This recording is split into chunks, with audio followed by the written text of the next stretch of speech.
há algum tempo as bem-aventuranças que estão aqui registradas em Mateus capítulo 5. E hoje queremos então fazer a conclusão das bem-aventuranças, falando acerca da última bem-aventurança aqui do Sermão da Montanha. Evangelho de Jesus Cristo, segundo Mateus, capítulo 5. E hoje eu quero ler então do versículo 1 até o versículo 16. Vendo Jesus as multidões, subiu ao monte e como se assentasse, aproximaram-se os seus discípulos, e ele passou a ensiná-los, dizendo: Bem-aventurados os humildes pelo Espírito, porque deles é o reino dos céus. Bem-aventurados os que choram, porque serão consolados. Bem-aventurados os mansos, porque herdarão a terra. Bem-aventurados os que têm fome e sede de justiça, porque serão fartos. Bem-aventurados os misericordiosos, porque alcançarão misericórdia.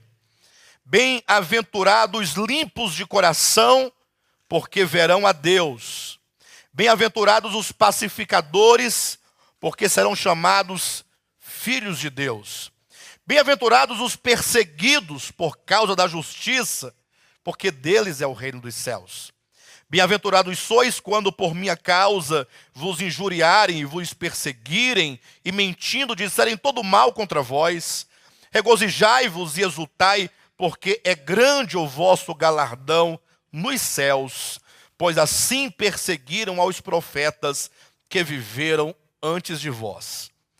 Versículos 13, 14, 15 e 16 ainda diz assim: Vós sois o sal da terra.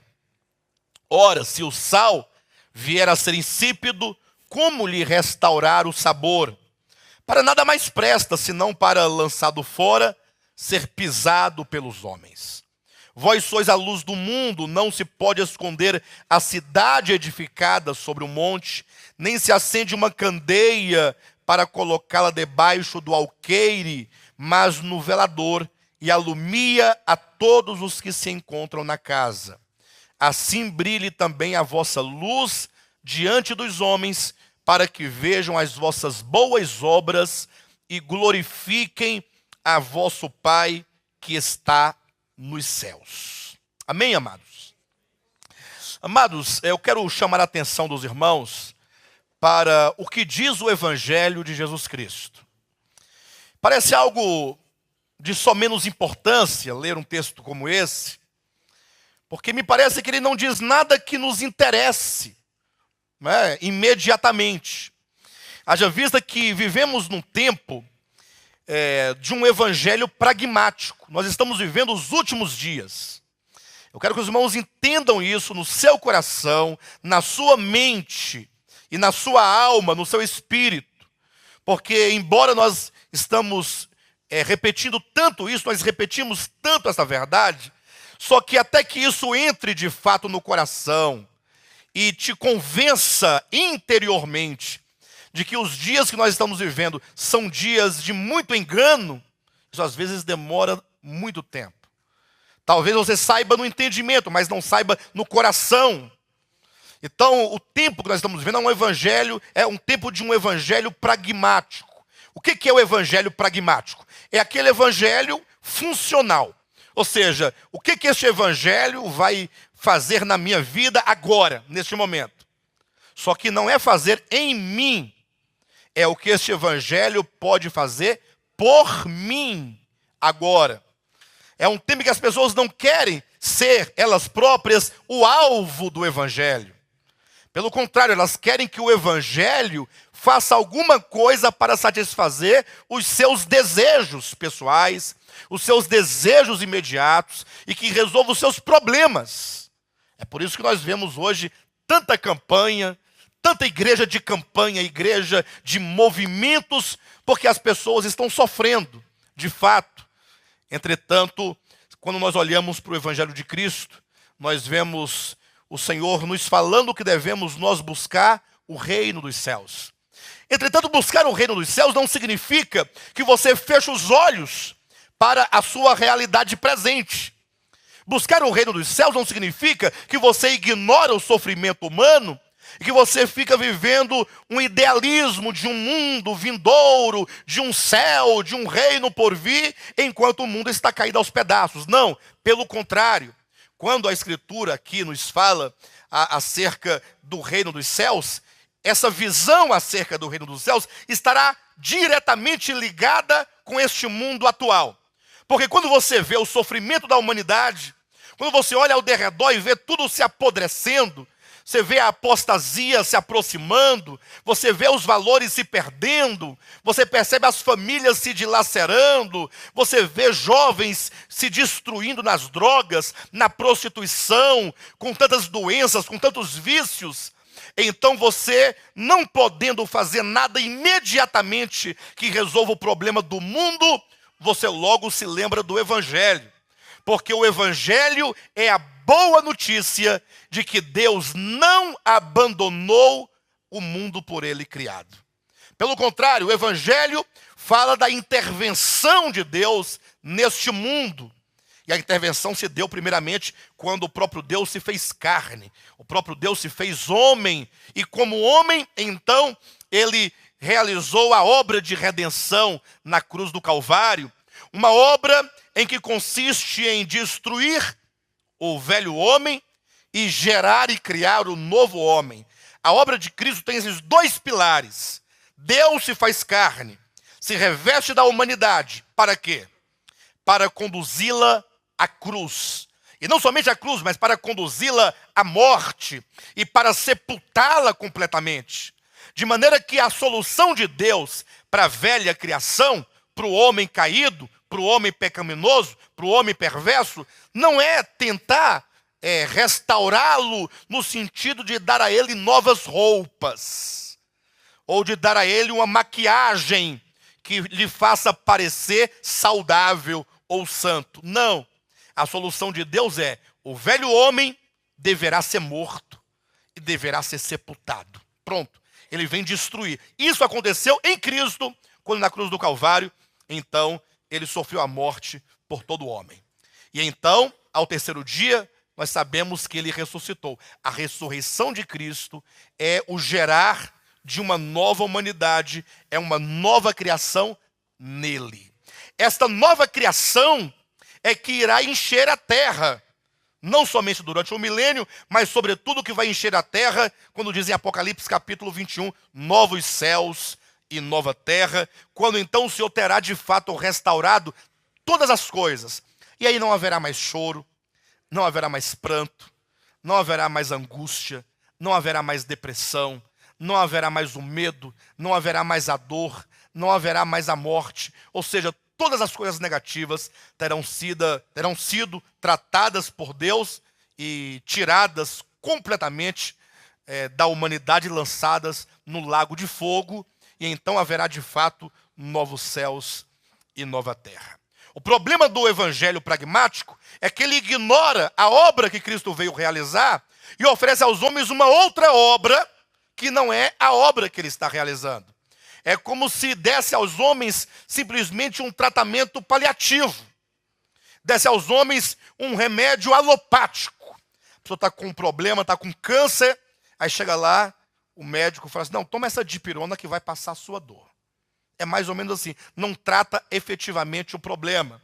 E quando nós lemos aqui, portanto, quando nós vemos aqui, sobretudo os versículos 14, 15 e 16 de Mateus 5, que agora acabamos de ler, quando diz: vós sois a luz do mundo, não se pode esconder a cidade edificada sobre o monte, nem se acende uma candeia para colocá-la debaixo do alqueire, mas no velador, e alumia a todos os que assentam, ou melhor, se encontram na casa. Assim brilhe também a vossa luz diante dos homens. Então Cristo diz: olha, vocês, discípulos, vocês são a luz do mundo, e como tal vocês devem resplandecer. Porque se somos nós a luz do mundo, isso implica que o mundo está em quê? Está em trevas. Então o mundo deve ser iluminado pelos discípulos de Cristo. Mas aí vem a grande questão, né? O que significa efetivamente ser a luz do mundo? E aí cada um dá um parecer, né? Alguns dizem: não, você deve dar o seu dízimo, você deve fazer os seus pactos, fazer as suas ofertas alçadas, os seus sacrifícios, fazer as campanhas, ir às reuniões, para que Deus possa te prosperar. E aí o mundo, ao vê-lo próspero, eles estarão vendo a luz do mundo. Ou seja, eu coloco a luz do mundo como sendo uma pessoa que tem sido abundantemente abençoada ou supostamente abençoada por Deus com as coisas materiais imediatas. Eles querem provar o poder do evangelho mediante alguma coisa palpável. E alguém diz, pastor, mas não seria assim para mostrar o poder de Deus? Ora, irmãos, o poder de Deus não consiste meramente em te dar um carro, nem meramente em te dar uma casa ou curar o caroço que está no seu corpo. Mas observa que quando Jesus fala sobre a luz do mundo, ele relaciona as obras que nós devemos praticar. Versículo 14 diz, vós sois a luz do mundo.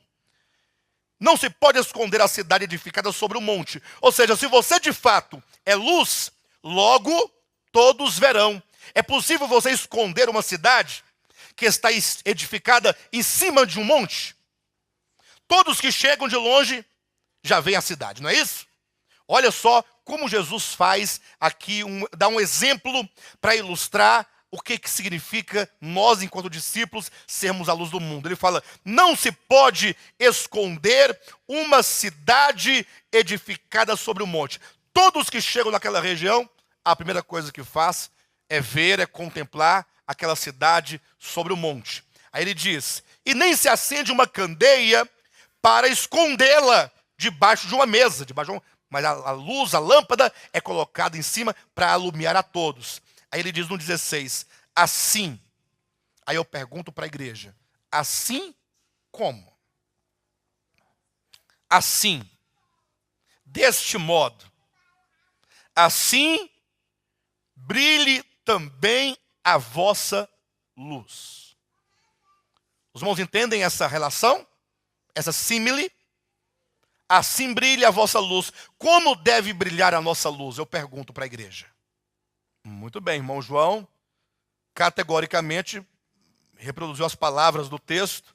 O irmão Paulo as interpretou coerentemente, quando diz, a nossa luz deve brilhar do modo como é uma cidade edificada sobre o monte. Ou seja, a sua luz deve brilhar para todos verem. Não é nada uma questão oculta, não é porque eu sou, não. É porque essa luz é a luz do mundo. Todos devem ver. E a grande questão é, pastor, então que luz é essa? Ora, são as suas obras. Assim brilhe também a vossa luz diante dos homens, para que vejam as vossas obras. Só que essas obras aqui, queridos, aqui que está o grande detalhe, não são qualquer tipo de obra que o cristianismo prega hoje em dia. Basta que você olhe agora para o sermão do monte, sobretudo as bem-aventuranças que estamos tratando, e ele vai dizendo, olha, bem-aventurados os humildes, aqueles que se fazem pobres pelo Espírito.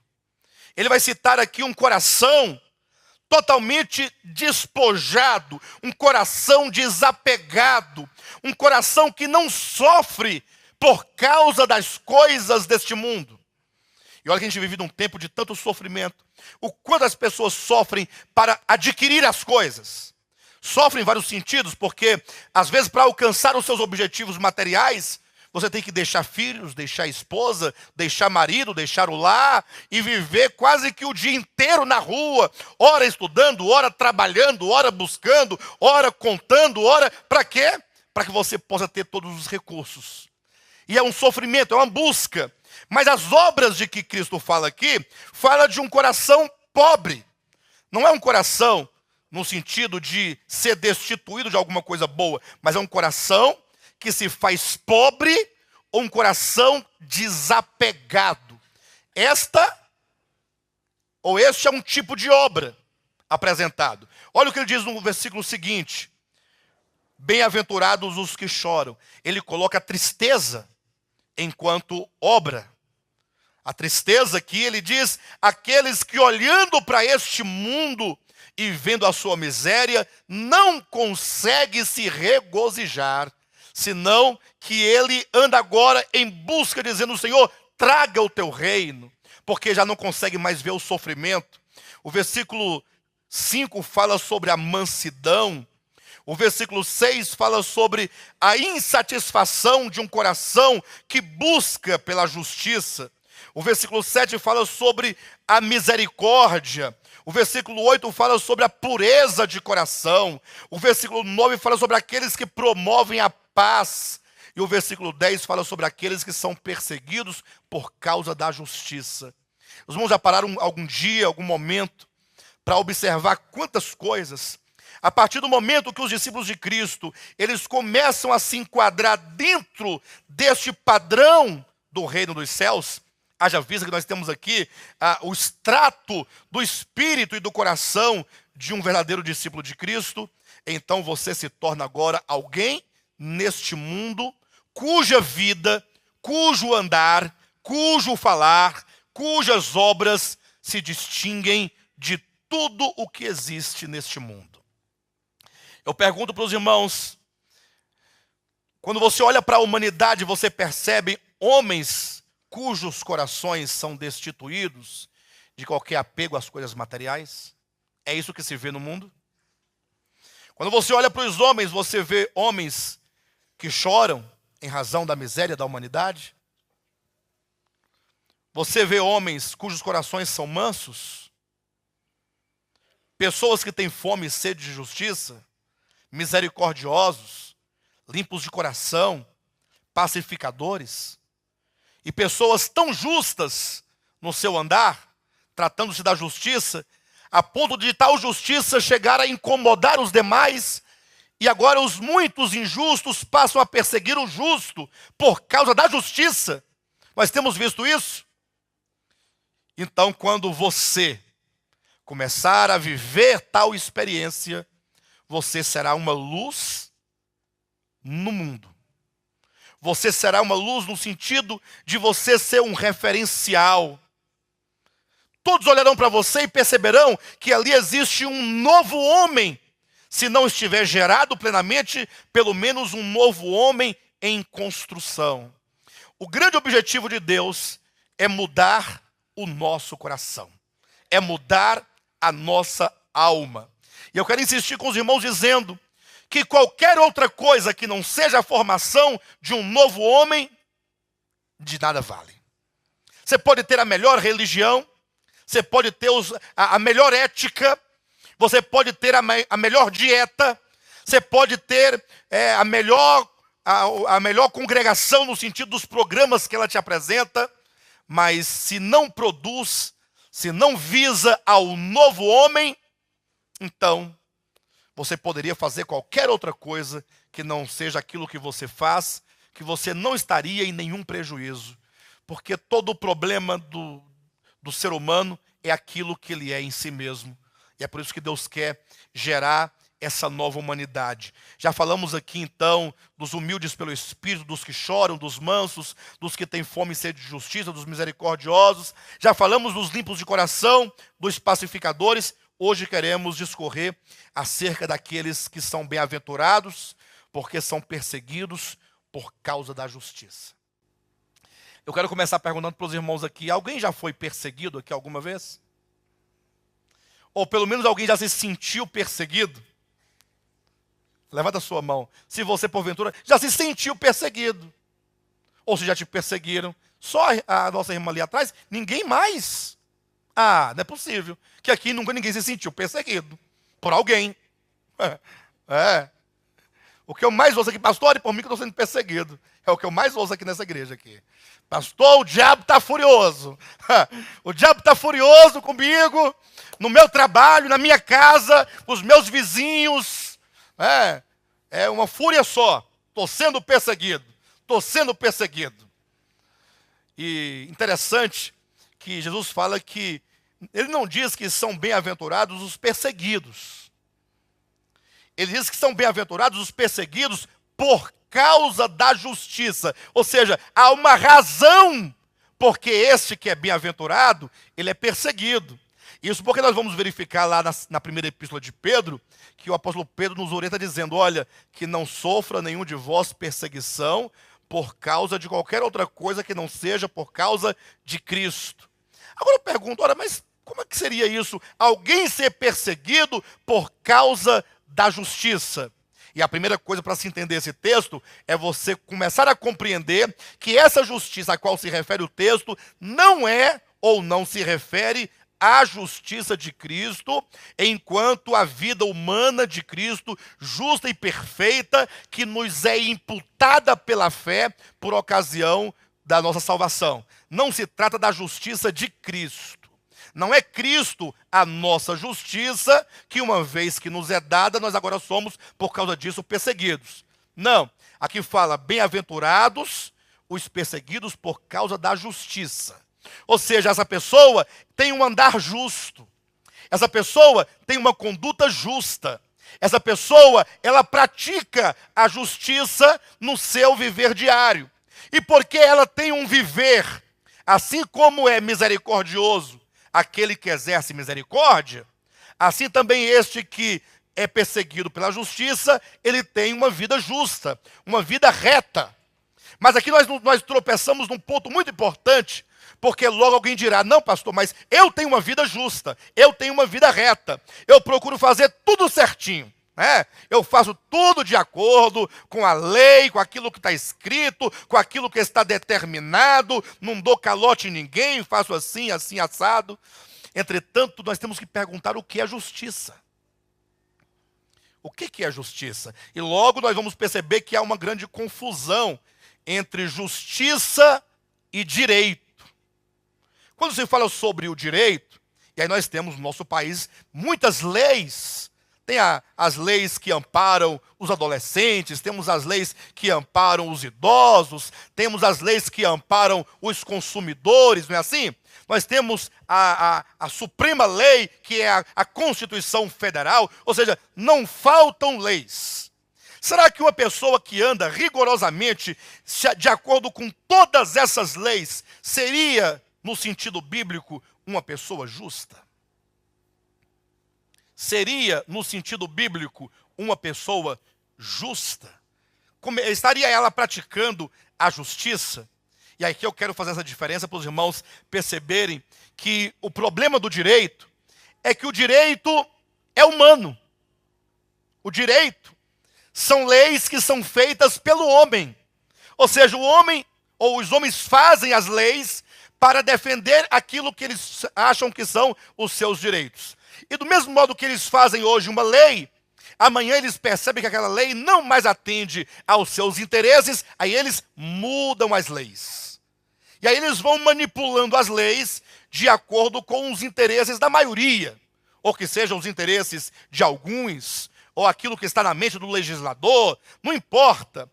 O que importa é que você entenda que as leis humanas, elas são terrenas, elas são humanas e, portanto, elas são caídas porque visam atender aos interesses dos homens. Ao passo que a justiça, ela pode ser justiça em um determinado momento e, noutro momento e noutra circunstância, ela pode eventualmente ser injusta. Isso porque o direito não é exatamente aquilo que está escrito que deve acontecer. Os homens, por exemplo, eles fazem uma lei. Vamos aqui votar a lei do salário mínimo. Aí eles se reúnem lá, aí votam, é aquela discussão, vão dar 10% de aumento do salário mínimo, isso dividido em 4 anos. Vocês imaginem. Aí eles votam, todos concordam, aí tal, aí passa lá, assinam tudo certinho, sai no diário oficial, sai no jornalismo, todo mundo está sabendo que foi votado a lei de aumento do salário mínimo. Aí nesses 4 anos que o indivíduo lá que é assalariado vai receber o seu salário durante os 4 anos, esse aumento durante os 4 anos, quanto a inflação não aumenta daqui para lá? Muito, né? Bem, mas se está de acordo com a lei, não está escrito, não é o direito, ele não tem o direito de receber aquele aumento. Então, se está de acordo com a lei, está de acordo com o direito.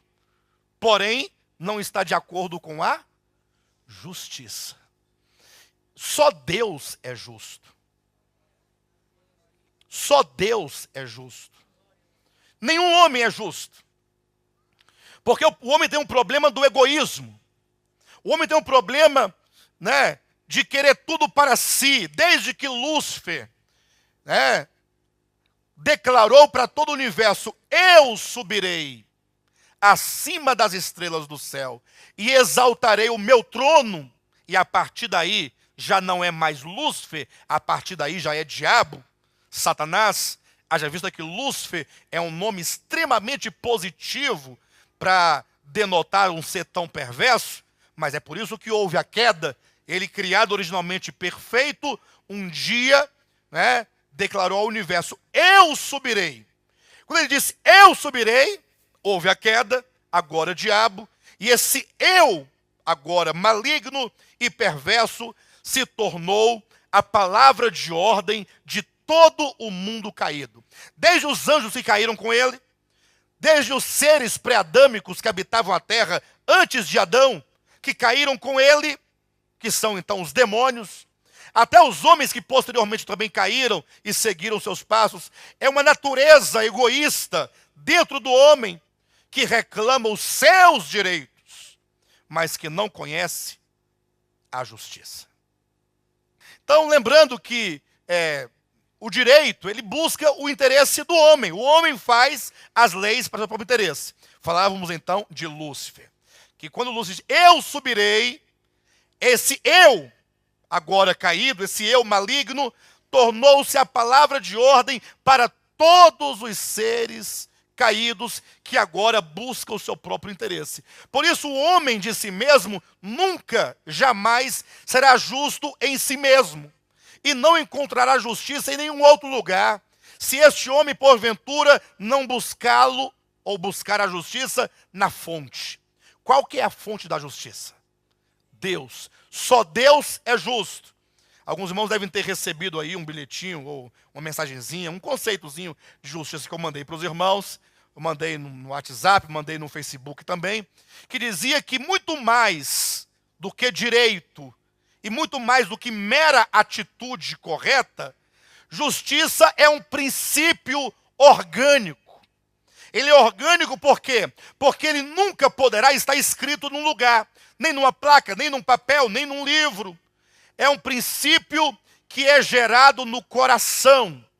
Somente um coração que é transformado por Deus é que poderá ter esse discernimento daquilo que de fato é justo. Somente alguém que esteve com Deus, alguém que verticalmente busca Deus, se orienta em Deus, depende de Deus, somente alguém que conhece de fato a Deus nesse sentido vertical, é que conhecendo a Deus enquanto justiça, tem agora no coração um princípio orgânico. Orgânico quer dizer vinculado à vida.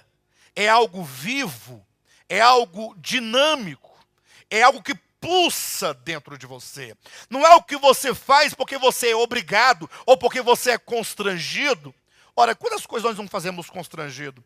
Por exemplo, é uma pessoa correta. Eu pago meus impostos todos em dia. E é certinho, vence no dia 5, eu pago no dia 4. Vence no dia 10, eu pago no dia 9, no dia 8. Tudo certinho, pega o comprovante, guarda numa pastinha AZ, bem direitinho, para poder, qualquer coisa, prestar contas ao governo. Não é assim? Só que muitas vezes pagamos com tanto constrangimento, ou com tanto pesar. Paga. Quem é que não paga o IPVA achando ruim? Tem alguém que paga IPVA feliz? Vou pagar o IPVA hoje. Hoje eu vou pagar o IPVA. Estou feliz porque vou pagar parcela única, tudo de uma vez. E quem é que paga aqui feliz? Quem é que paga a conta de energia feliz? Ou seja, você até que pode ter uma conduta reta, correta, mas não é um princípio orgânico. Aquele que pratica a justiça, ele tem a justiça organicamente trabalhada no seu coração. Ele fará com felicidade, ele fará com amor, ele fará com alegria. A justiça, não é o direito. Boa pergunta. Quem é que faz isso?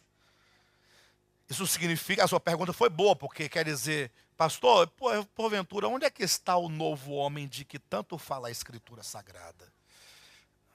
Porque se a justiça é um princípio orgânico, que você então realizará a justiça com alegria, com amor, com entusiasmo, e toda vez que você praticar a justiça, você ficará completamente plena em si mesma. Você se sentirá realizada enquanto pessoa. Pensa numa pessoa satisfeita, plena, né? Aí o que você tem? Não é porque eu pratiquei a justiça. Aí a nossa irmã perguntou, mas pastor, e quem é essa pessoa mesmo? Você está falando de quem? Olha, estamos falando de Cristo. É de Cristo. Só Ele é assim. Agora, lembre-se que é verdade que Cristo é assim. Entretanto, nós nos fomos chamados para sermos constituídos um novo homem, queridos. Ou não? Nós não fomos salvos para sermos feito corpo de Cristo. Nós não fomos salvos para sermos, o apóstolo Paulo não diz, revestivos, pois, do novo homem. Então, é sobre este processo de que estamos falando há muito tempo. É sobre isso que estamos dizendo que é o que há de mais importante. Porque do que vale você ter um cabelo comprido, uma roupa comprida, uma língua comprida, tudo comprido, e você não ter um coração organicamente transformado por Deus. A religião, ela enfeita as pessoas, as veste com roupas.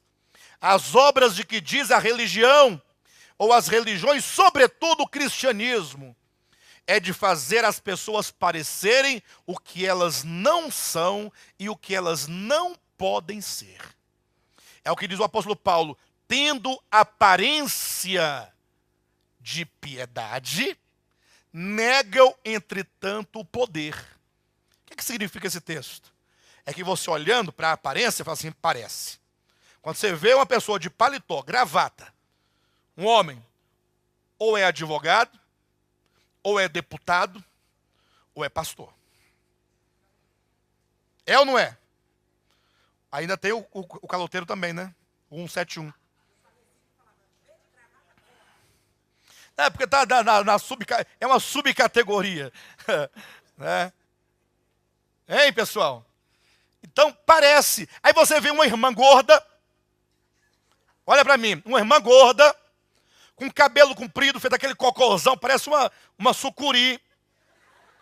Imagina. Pálida, porque não usa batom, blush, nada. Aquela carona grande.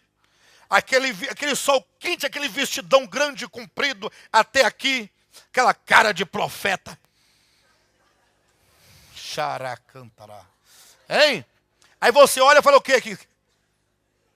É crente. É ou não é?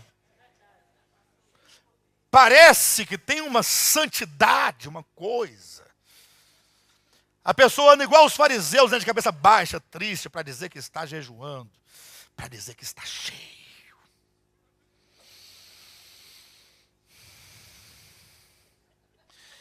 Pessoal, e ele está lá, você olha assim, gente, quanto mais desse tipo, mais o povo fala assim, que pessoa piedosa, quanta piedade. Olhar para a irmã Vera e falar assim, essa mulher não sei não, viu? Cara de crente não tem. Parece mais com outras coisas do que com qualquer coisa. Tendo aparência de piedade, é aquela aparência. Está lá o pastor, quando vai orar, pensa numa oração poderosa. Porque se você fizer assim, ó, deste modo, assim, ó, nosso Deus e Pai, obrigado por essa manhã, obrigado. Não serve, porque essa oração não tem poder algum. Tem que ter uma oração poderosa. Alguém que diz, nosso Deus e nosso Pai. Não é assim? Só que se eu fizer isso, eu não falo mais. Nesta manhã. Inclusive, mandaram essa semana para mim um WhatsApp de um desses homens orando. Orando para ele cuspia na cabeça do careca. E onde o cuspe dele batia, nascia cabelo. Aí eu lembrei do Gilmar, lembrei do... Você tem ela aí, né? Pois é. Mas vamos lá. Então tem aquela aparência Poxa, o homem de Deus é a mulher de Deus. Aquela aparência toda, entretanto, na hora mesmo de dominar as paixões da carne, falta-lhe o poder. Porque o que Deus quer não é o exercício físico. Não me refiro a exercício de academia. Paulo diz a Timóteo, olha, o exercício físico para nada aproveita, não serve para nada. Ele chama de exercício físico qualquer atividade religiosa. Ele diz o que importa é a vida piedosa. Nega, entretanto, o poder, nega o poder de uma vida piedosa que manifeste essas características dos cidadãos do reino, como aquele que é desapegado no seu coração, aqueles que choram, os mansos, o que tem fome de justiça, o misericordioso, o limpo de coração, o pacificador, aquele que pratica a justiça como princípio orgânico. Então, aqueles que buscam a Deus verticalmente, aqueles que têm comunhão com Deus, que têm uma vida séria com Deus, no sentido de não querer simplesmente ter uma vida religiosa, estar num grupo religioso para fazer coisas religiosas, mas entendeu que Deus o criou e que Deus o chamou, e agora para que ele cumpra a sua vontade, para que seja luz do mundo, para que seja sal da terra, essa pessoa então, ela vai buscar no recôndito da sua alma a comunhão com aquele que é a própria justiça. Aquele que busca a Deus, aquele que tem a sua comunhão com Deus, aquele que contempla a Deus, aquele que conhece a Deus, tem no seu coração agora o princípio orgânico da justiça estabelecido. Por isso que é um princípio, nós dizíamos lá, metafísico. Ou seja, não é daqui da terra, ele está além dos homens. Ele está além de qualquer capacidade humana, é divino e é orgânico porque é no coração. E agora voltando das alturas da comunhão com Deus, ele agora se envolve num relacionamento vertical com os homens, um relacionamento em que a justiça é manifestada, em que Deus é manifestado nesses relacionamentos. É por isso que agora essas pessoas aqui, como a nossa irmã questionou, elas serão vistas como a luz do mundo.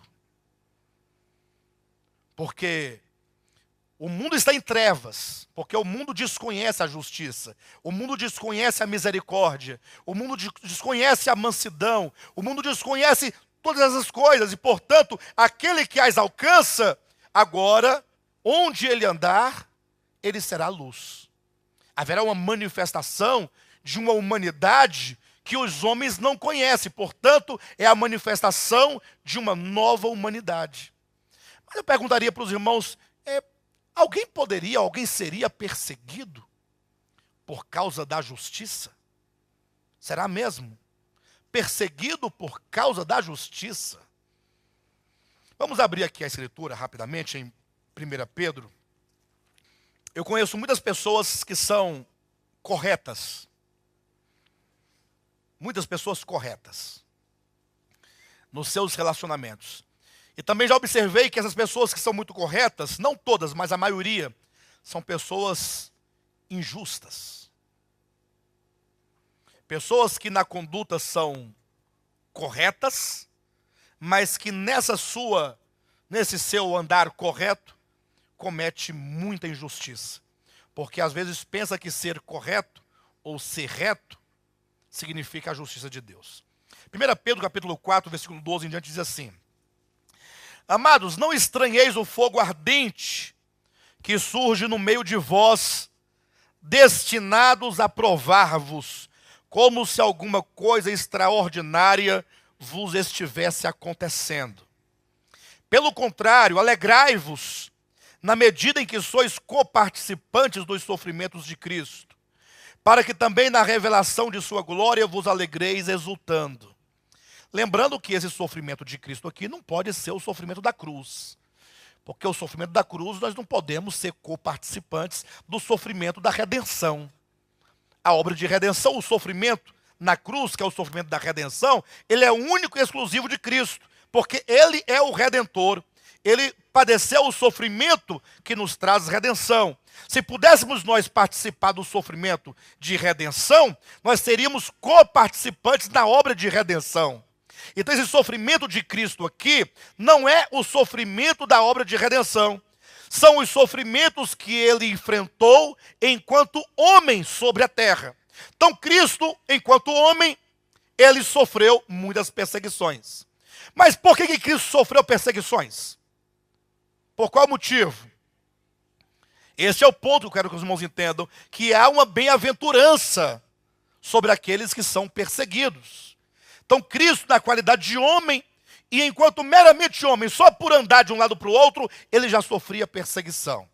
Aí o apóstolo Pedro continua dizendo, versículo 13, pelo contrário, alegrai-vos na medida em que sois coparticipantes dos sofrimentos de Cristo, para que também na revelação de sua glória vos alegreis exultando. Se pelo nome de Cristo sois injuriados, bem-aventurados sois, porque sobre vós repousa o Espírito da glória e de Deus. Não sofra, porém, e aqui começamos a entender o sofrimento ou a perseguição do ponto de vista da exclusão. Ou seja, vamos excluir um tipo de perseguição, vamos excluir um tipo de sofrimento que não se enquadra naqueles sofrimentos ou naquelas perseguições de que disse Jesus, bem-aventurados os perseguidos. Então diz, não sofra, porém, nenhum de vós como assassino. É lógico que se alguém cometer um homicídio, a família do morto vai persegui-lo, não vai? Ou não vai? Muito provavelmente ele será perseguido. Agora ele sai correndo, entra numa igreja evangélica, irmãos, me socorre. O que foi? O diabo está furioso. Acabei de matar uma pessoa e agora imaginem vocês que a família está me perseguindo. E aí eu me lembrei logo daquele texto da palavra que diz que o diabo anda furioso, ao nosso derredor procurando alguém para tragar. Mas outro texto acabou me tranquilizando quando eu me lembrei que Jesus falou, bem-aventurados os perseguidos. É disso, irmãos, que fala essa perseguição? Ele diz, não sofra, porém, nenhum de vós como assassino ou ladrão. Se você roubar algo e a pessoa descobrir que foi você, ela vai te perseguir de alguma maneira. Ou malfeitor. Pastor, graças a Deus que assassino, ladrão e malfeitor não sou. Isso aí, eu matar nunca vou, roubar também não. Aí continua o texto dizendo, ou como quem se intromete em negócios de outro. Aí pega muita gente. O que tem gente com problema com a sogra, que está perseguindo a sogra ou sendo perseguido pela sogra, porque um ou outro fica se metendo nas coisas alheias, se intrometendo na vida alheia. Você se intromete na vida alheia, você vai ser perseguido, você vai sofrer algum tipo de problema com essa pessoa. Então a Bíblia fala, não sofra nenhum tipo de problema, de perseguição ou de sofrimento que seja causado por você, que você não seja a causa do problema, da perseguição. Versículo 16, mas se sofrer como cristão, não se envergonhe disso, antes glorifique a Deus com este nome. Agora imagine se sofrer como cristão, porque o cristão, e esse termo cristão, vem de Cristo, e Cristo como homem sofreu, Cristo como homem foi perseguido, como homem, não me refiro à obra de redenção, que é outro aspecto da soberania de Deus. Eu me refiro à perseguição que como homem ele sofreu. Pastor, você quer dizer então que se eu começar a andar como um cristão, se eu começar então a buscar em Deus esse princípio orgânico da justiça, e então me relacionar com os homens, manifestando a Deus na minha vida, e portanto terei uma vida justa, eu serei perseguido? Exatamente. Queridos, todas as vezes que um homem injusto estiver ao lado de um homem justo, a sua justiça há de incomodá-lo profundamente. Corroído de inveja, ele não conseguirá ter o seu brilho apagado por uma verdadeira luz. e logo aquele que é injusto vai te perseguir de alguma maneira. Nós vemos isso na história da humanidade, né? Muitas e muitas vezes nós podemos ver, e teríamos muitos exemplos para poder mencionar aos irmãos, de pessoas que porque tiveram uma vida justa, foram perseguidas. Mas há um outro tipo de perseguição, e esse é o mais complicado, esse é o mais natural e mais comum se ver nos dias de hoje, é quando alguém decide no seu coração que ele será um servo de Cristo, incondicionalmente. Não que ele será perfeito a partir de agora, não, mas que ele entende que ele precisa começar a caminhar na direção dessa verdade. Você decide que você agora vai buscar essa verdade. Você então se torna um desbravador. Você se torna alguém que vai desbravar aquilo que ninguém quer fazer. Porque as pessoas, elas se acomodam na tradição, na cultura. Por exemplo, elas falam, não, eu estou na minha igreja, eu estou tranquilo, a minha igreja tem 200 anos, tem 300 anos, tem 50 anos. E isso traz uma sensação de segurança para a pessoa. A minha igreja tem 1000 anos, minha igreja, imagine só. E tem igrejas no Brasil todo, no mundo todo. E porque tem uma multidão de pessoas seguindo aquela orientação daquela igreja, aquilo gera na pessoa uma sensação de segurança, de satisfação e de certeza. Aí de repente aparece alguém dizendo, olha, não é bem assim que diz a Escritura. Talvez esse ensinamento, ou talvez esse procedimento, essa prática não está de acordo com a Escritura. Logo aquela pessoa vai achar estranho, mas por que você quer ser diferente? E agora você que decidiu buscar a verdade de Deus, talvez sozinho, no sentido de que você não pode contar com os amigos, com a sua igreja, com a sua família, com o povo em geral, logo alguém vai dizer, pastor, sabe o irmão fulano? O que tem? Pois é, está agora com as ideias diferentes, está falando sobre uma história de predestinação. O senhor não ouviu para falar de predestinação? Olha, cuidado com aquele irmão, porque essa doutrina, vão dizer, é do diabo. Só que se de repente aparecer outro irmão, e outro irmão, e outro irmão questionando aquele pastor acerca dessa doutrina, uma doutrina bíblica, sabe o que o pastor fará? Vai reunir a igreja e vai dizer assim, pessoal, atenção. Olha, aquele irmão fulano de tal, ele está endemoniado. Ele está possesso. Portanto, vocês estão proibidos de conversar com ele. Alguém já viu isso acontecer em algum lugar? Em algum lugar da terra. Vocês estão proibidos de se relacionar com eles. Neste momento, irmãos, acreditam que a pessoa daquela igreja, que era mais amiga daquela outra, se torna inimiga? Se torna inimiga. E agora começa uma avalanche de acusação, uma avalanche de desinformação acerca daquela pessoa. E começam a dizer até coisas que aquela pessoa nem mesmo diz e nem mesmo faz. Aí começa uma guerra moral, ou uma guerra contra a moral daquela pessoa. Os irmãos, imaginem. Só que hoje em dia, mas hoje em dia não tem mais perseguição, como aconteceu com os antepassados, com os profetas, com os apóstolos. Ora, mas isso não é um tipo de perseguição? E por que perseguição? Por causa de Cristo, por causa da palavra, por causa da justiça, por causa da verdade. Quantos se colocarem para caminhar nessa direção, buscando, não que se afirme perfeito, se afirme justo ou qualquer outra coisa, mas em algum momento, acredito que todos nós devemos dizer, bem, eu quero e eu preciso galgar esse caminho da verdade. Esse caminho da justiça. Esse caminho do novo homem é um caminho em que você terá que ter muita abnegação. Primeiramente, abrir mão dos seus gostos, abrir mão das suas ambições. Você imagina que você está, de repente, num lugar com tanta projeção religiosa, de status, de cargos, de tanta coisa, e você fala assim, mas eu não posso, ficar aqui por causa dessas coisas, porque existe uma verdade de Deus a ser compreendida, a ser experimentada, a ser pregada.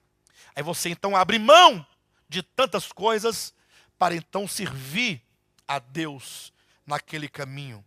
Todos que um dia fizeram isso, todos sofreram perseguição. Nenhum ficou sem ser perseguido.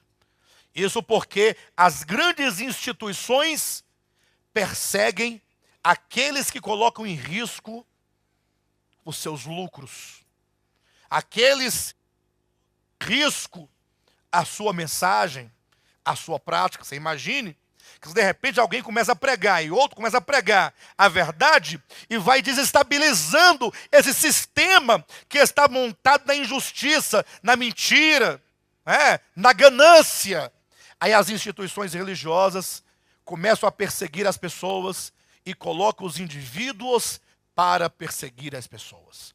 Isso não por causa de furto, não por causa de qualquer outra coisa, mas por causa da palavra de Deus, por causa da retidão das Escrituras, da justiça de Deus nas Escrituras, porque buscam agora aquilo que há de mais importante para Deus, que é o novo homem.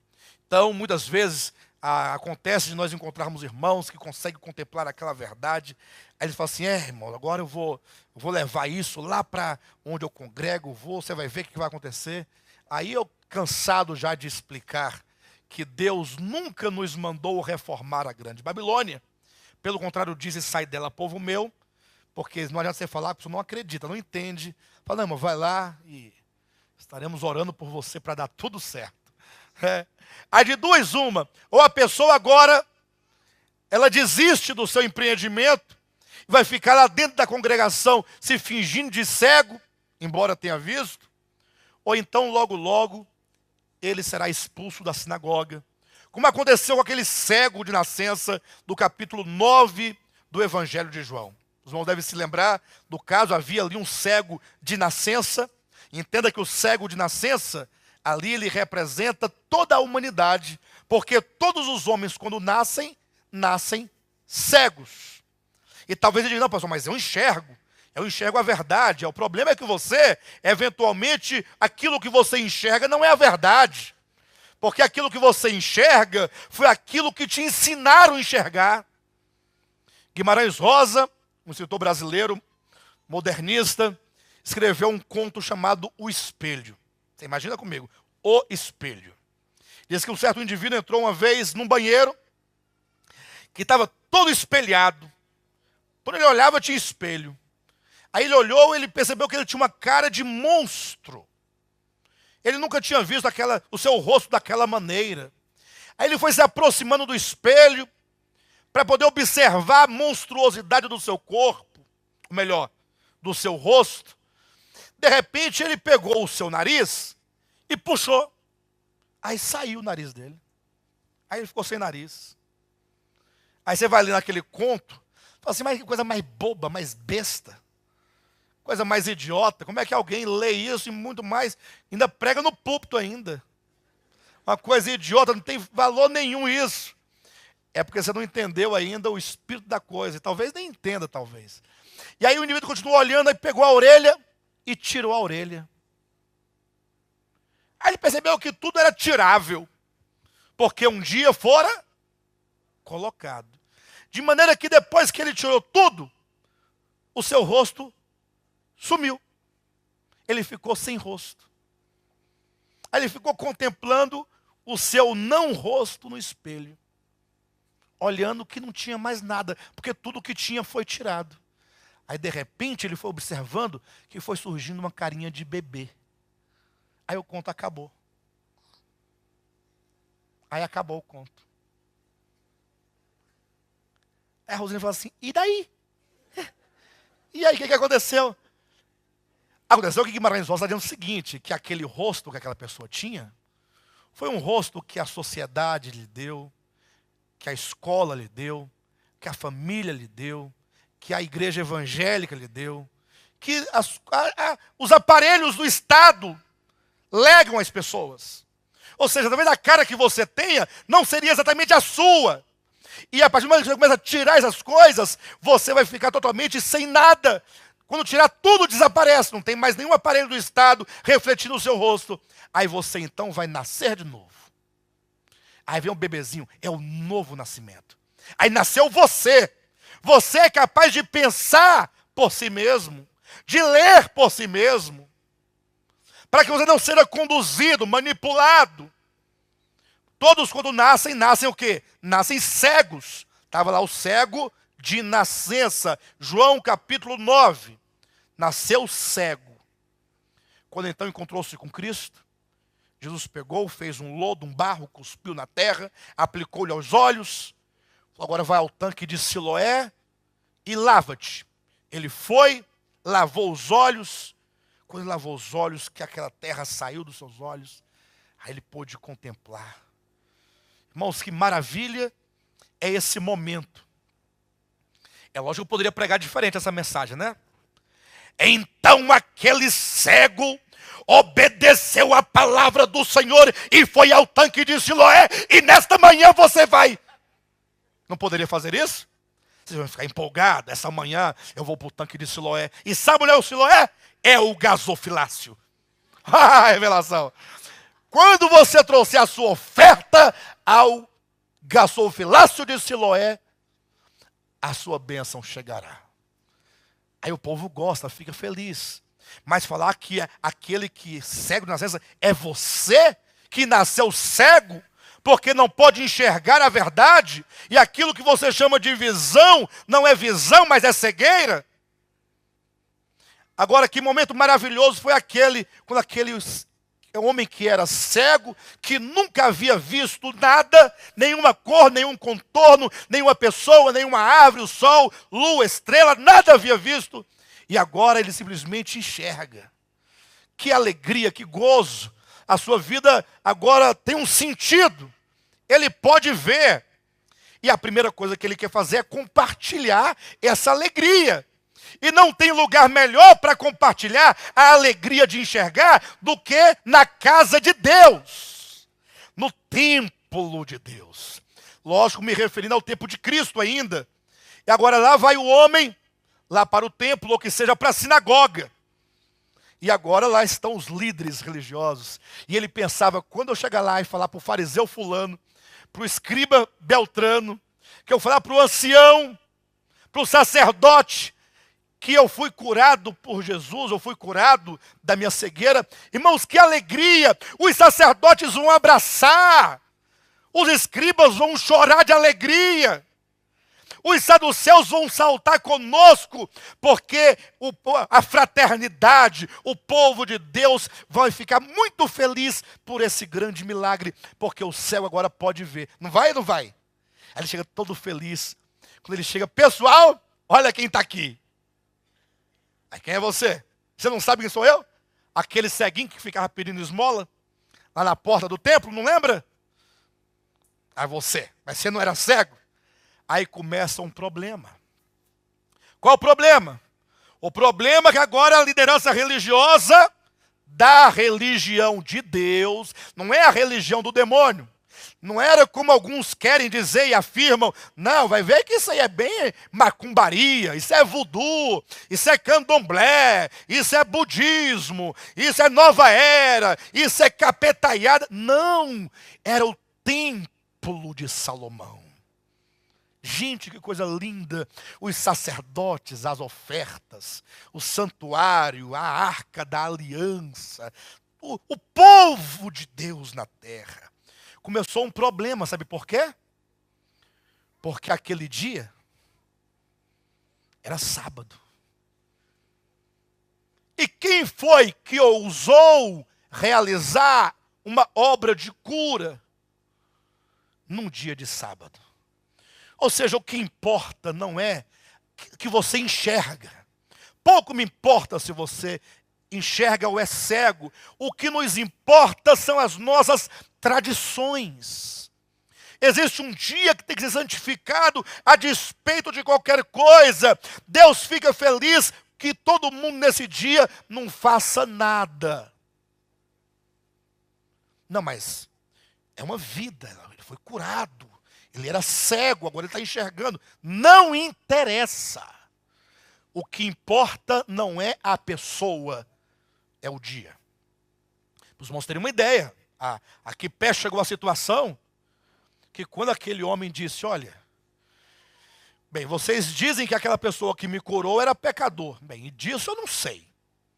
Até porque nem o seu nome eu sei. Eu só sei de uma única coisa que eu posso falar para vocês.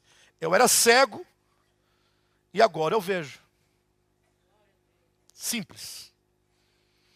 Quando você, meu irmão, quando você, minha irmã, presta atenção, começar a enxergar, você vai criar um tumulto muito grande na sua vida. Pessoas que se diziam homem de Deus, mulher de Deus, que diziam que era seu amigo, que te amava, tudo, eles vão discutir com você. Eles não vão mais tolerar você. Quando você for chegando, vão dizer, vixe, olha quem está chegando.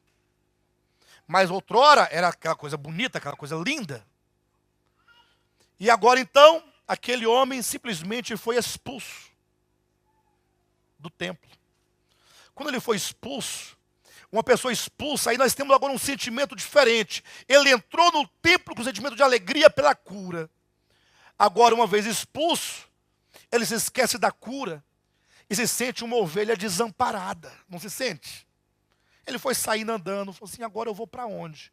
Porque só tem um templo, não tem outra coisa. Não tem outro templo para eu ir. Não tem outra igreja para eu ir, outro pastor para eu ir. E aí ele foi saindo ali, cabisbaixo, andando, pensando o que faria, porque isso é muito humilhante, ser expulso do templo. De repente, quando ele olha, Jesus Cristo está na frente dele. Ah, agora você está vendo, né? Muito bem. Mas quem é você? Não, eu fui quem coloquei o lodo nos seus olhos e mandei você lavar no tanque do seu. Eu sou Jesus que te curou. Naquele momento, Jesus disse para ele assim, olha, abraçou o cego, chamou os discípulos e começou então a contar aquela parábola que está em João capítulo 10, quando fala acerca do curral das ovelhas e fala acerca dos pastos verdejantes. Jesus explicou que aquele homem, na verdade, não havia sido expulso. Você não foi expulso do templo. Porque o templo, disse Jesus, era apenas um curral, onde as ovelhas minhas, você é minha ovelha, esteve lá apenas no período do inverno. Passando o inverno, eu fui lá, te chamei pelo teu nome, para você sair do aprisco e agora ser levado para os pastos verdejantes. Agora, de repente, aquele homem falou assim, então quer dizer que eu não fui expulso? Para os homens você foi expulso. Para Deus, você foi um eleito.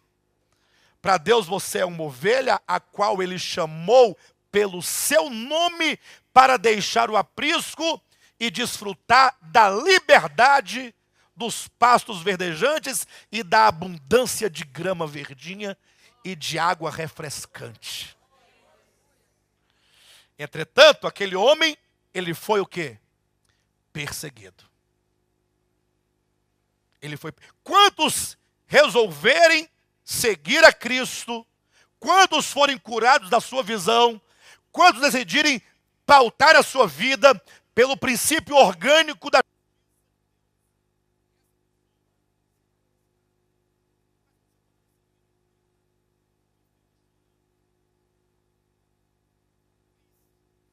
porque o fulano falou isso. Não. Jesus disse para você, olha, bem-aventurados os perseguidos por causa da justiça, porque delas é o reino dos céus. Então, o reino dos céus é dos perseguidos, não porque matou, não porque roubou, não porque se intrometeu em negócio alheio, não porque comprou e não pagou, mas é por causa da justiça, é por causa do reino de Deus, é por causa da verdade de Deus, esses terão nos céus o galardão. Quando eu falo nos céus, não quer dizer lá no céu do trono de Deus, quer dizer que a sua recompensa não é recompensa material, é recompensa celestial. De maneira que todos nós, amados, somos convidados a olhar então para esse sermão, ou melhor, olhar para as bem-aventuranças que hoje nós encerramos, e que nós possamos ler essa porção a cada dia, nós possamos meditar, nós possamos abstrair daqui vida a cada dia, e sobretudo nós tomarmos essas palavras como sendo o grande alvo da nossa vida cristã. Quem sabe daqui a uns dias, esse ministério de volta à palavra não seja composto, na sua maioria, daqueles que são humildes pelo Espírito, daqueles que são tristes e que choram, ou que são mansos, que têm fome e sede de justiça, que são misericordiosos, limpos de coração, pacificadores e perseguidos por causa da justiça. Que maravilha.